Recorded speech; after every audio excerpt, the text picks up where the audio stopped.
Hi everyone, welcome to day 9 of 50 days GenAI challenge. On day 8, we generated embeddings and I told you to think of them like GPS coordinates.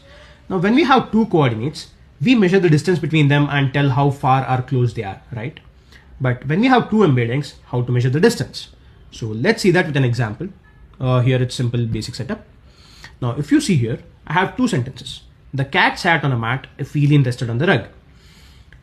As humans, when we read this, we can clearly tell that both of them mean the same, only the wording is different, right? Now I generated the embeddings for the same, that is the coordinates. But the question is, how do I measure the distance between them? So to do that, I calculate something called as cosine similarity.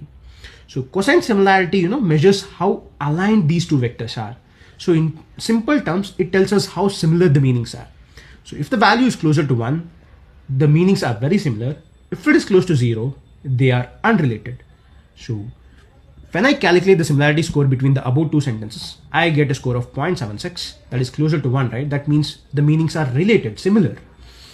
This is why embeddings are important. They allow us to compare meanings mathematically, and this is the foundation of semantic search, duplicate detection, clustering, and eventually RAG system.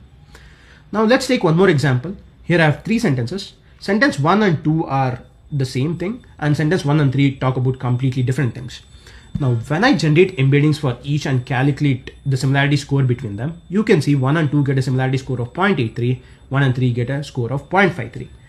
That's the difference between similar meaning and different topic. This was day 9 of 50 days GenAI challenge. See you on day 10.